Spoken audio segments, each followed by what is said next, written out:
If this message is reaching you today, it's likely because you've been contemplating growth. This isn't merely about financial gain, but a more profound evolution, one that unfolds within your mind, your daily routines, and your internal dialogue. You've likely encountered the concept of a rich versus a poor mindset, but allow me to offer a perspective that might be unexpected. This distinction has absolutely no connection to the balance in your bank account. It is possible to be wealthy, yet feel impoverished internally. Conversely, you can possess very little financially, yet think with the resilience, optimism, and ingenuity of someone who is spiritually affluent. Today, my goal isn't to dispense success formulas or discuss monetary targets. Instead, I want to explore something deeper with you. What is the nature of the mindset you cultivate each day? Is it a narrative that insists, "That's impossible for me, I lack the good fortune others have," or "I will never measure up"? Or is it one that gently affirms, "There is a path for me to learn, and I am worthy of investment"? Let's be candid. A great number of us were raised with a version of a poor mindset. This wasn't a result of laziness or apathy. It was because we witnessed the struggles of our parents. We were conditioned to survive rather than to dream. When you are brought up to believe that life is an endless hardship or that money is only earned by working to the point of exhaustion, it inevitably molds your thinking.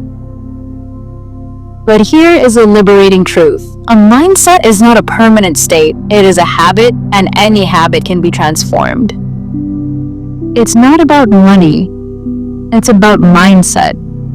A rich mindset is not ostentatious. It has no need for a bravado or external validation. It is characterized by its quiet, grounded, and curious nature. It perceives life not as a threat to be feared, but as a structure to be built. It refrains from asking, "What will go wrong?" and instead inquires, "What is there for me to learn in this situation?" Conversely, a poor mindset is frequently governed by fear. It is in a constant state of preparation for disaster. It is plagued by doubt before it even makes an attempt, telling itself, "That is too great a risk. That strategy only benefits those with existing wealth," or "It is more secure to remain where I am." I encourage you to pause and gently ask yourself, which of these voices resonates more frequently within your own mind? A mindset is merely a pattern of thought, and we do not break patterns through force, but rather we shift them through awareness. Allow me to share a personal insight that reshaped my own thinking. Years ago, the idea of spending money on my personal development filled me with apprehension. My thoughts were, what if I gain nothing from this? And what if I am just wasting my money? Gradually, I began to pose a different question. What if this is the very moment that alters the course of everything? What if this program, this book, or this guide provides a single piece of wisdom that I will value for the rest of my life? This represents a rich mindset, not because it fixates on spending, but because it is rooted in trust. It is about trusting that you are a worthy investment and that personal growth invariably yields returns, even if they are not immediate. I understand you may be thinking that while this sounds appealing, you still have financial obligations to meet, and you are correct. A mindset shift by itself will not resolve every issue. However, it will fundamentally determine your response to your circumstances, and your response is what alters your trajectory. A poor mindset remains passive, waiting for conditions to improve. A rich mindset begins working with what it currently possesses. It utilizes time with intention, regards energy as a vital resource, and views failure as a lesson rather than a defining label. You can begin with minimal resources and achieve great things if you adopt the mentality of someone who is building, not merely surviving. Scarcity says, "I can't." Abundance asks, "How can I?" Let's discuss the quiet, internal voice that influences so many of our choices, often without our conscious recognition. The voice of scarcity. Scarcity thinking is more profound than just a lack of money. It is the core belief that there is an insufficient supply of everything: time, opportunities, love, success, and safety, and therefore not enough space for you to flourish. When you operate from a place of scarcity, All of life can seem like a zero-sum game. Another person's success feels like your loss. Someone else's beauty seems to diminish your own. If another person secures a job, it reinforces the feeling that you were inadequate. However, an abundant mindset operates on a different premise. It doesn't presuppose that you will always feel secure or have all the answers. It is the belief that you can learn what you need to move forward and that there is a place for you, even if it hasn't been discovered yet. Consider a time you encountered an opportunity but hesitated to pursue it. What was the narrative in your mind? Perhaps it was, "I am not prepared," "I lack sufficient experience," or "I'm probably too late." Now, envision pausing and posing a different question. How can I make this a reality?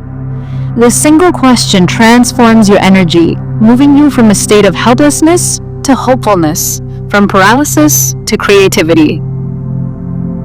This is not about feigning optimism. It's about genuine problem solving that originates from a place of belief. Scarcity declares, "I can't." Abundance asks, "How can I?" Scarcity insists, "There's no time." Abundance inquires, "What small step can I manage today?" Scarcity observes, "Others are more capable." Abundance resolves, "Let me learn from them." The cost of playing small. Let us turn our attention to a subject that is often overlooked, the quiet agony of playing small. Playing small means you restrain yourself, not due to a lack of capability, but from a fear of what could happen if you truly tried. It manifests as not voicing your true opinions, not pursuing your deepest desires, and not revealing the complete version of yourself. This is because a part of you is convinced that it is safer to remain unseen. A poor mindset extends beyond your views on money. It shapes how you perceive yourself. It is the internal narrative that advises, "Do not set your sights too high," or "Who are you to think you can achieve that?" Tragically, many are unaware they are doing this because playing small can feel like being responsible or humble. You remain silent to prevent conflict. You accept less than you deserve because you tell yourself it's better than nothing. You settle because to dream of more feels selfish. But the true cost is your unreached potential, your inner peace, and your profound joy. Let me be the one to tell you now, you have permission to desire more impact, more visibility, more fulfillment. This is not arrogance. It is the acknowledgement that you are endowed with a unique voice and gifts to share. When you conceal them, the world is deprived of a contribution only you can make. You can be both kind and occupy space. You can be both humble and radiate confidence. You can be both uncertain and take the first step. Perhaps you have been waiting for someone to grant you permission, to say, "It is now your turn." But what if that someone is you? So stop asking, "What if I fail?" and begin asking, "What if I finally allow myself to show up?" Habits of a rich mind that money can't buy. Let's transition to the practical application, because a mindset is not merely a feeling. It is something you actively practice each day. We will bypass the cliches and focus on the authentic habits that spring from a rich mind, not just a rich wallet, habits that are not for sale. Rich minds prioritize time over comfort. A poor mindset often sacrifices time for momentary ease, procrastinating, endlessly scrolling, or dodging difficult tasks, and then questions why circumstances never improve. A rich mindset views time as a non-renewable asset and asks, "How can I leverage this hour for my growth?" Rich minds extract lessons from every experience.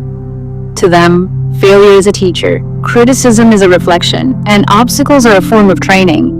They do not squander energy on blame. They ask, "What is this trying to teach me?" And then they recalibrate time and time again. Rich minds create while poor minds wait. When faced with a closed door, a poor mindset turns away. A rich mindset, upon finding a closed door, seeks to build a window. It reframes. That's impossible too. There must be an alternative way. Rich minds establish boundaries to safeguard their energy. They understand that agreeing to every request is the quickest path to losing focus. These boundaries are not about being harsh. They are an act of wisdom, creating the necessary space for growth to occur. Rich minds engage with superior questions instead of, "Why is this so difficult?" They ask, "How can this challenge make me stronger?" They replace, "What if I fail?" with, "What will I regret not even trying?" Rich minds cultivate deep gratitude even while striving for more. This is not passive, it is an active, powerful state of being. Gratitude affirms, "I may not be where I ultimately want to be, but I am thankful for the opportunity to try again today." Rewrite the story you tell yourself. An internal narrative plays in your mind constantly. This story, often quiet and familiar, guides your decisions and shapes your perception of what is possible. It is among the most formidable forces in your life. If you have been conditioned by a poor mindset, this story might sound familiar. "I have always been this way. People with my background don't succeed," or "It is too late for me to start." When repeated enough, these beliefs can feel like immutable facts. But they are not. They are merely sentences, and sentences can be rewritten. Your mindset is not a fixed destiny. It is the story you have been telling yourself, and you have the power to change that story. What would a richer, more honest narrative sound like? Instead of, "I am not good at this," you might say, "I am in the process of learning this, and that is perfectly fine." Instead of, "I never see things through," try, "I am discovering what is required for me to remain consistent."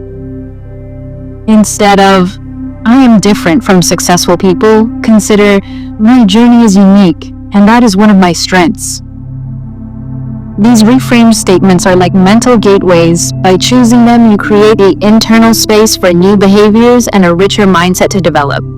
You do not need anyone else's permission to begin rewriting your story. The mind learns through repetition. So, articulate your new story, live by it, and demonstrate its truth to yourself, step by step. As your story evolves, so will your choices, your habits, and your self-assurance.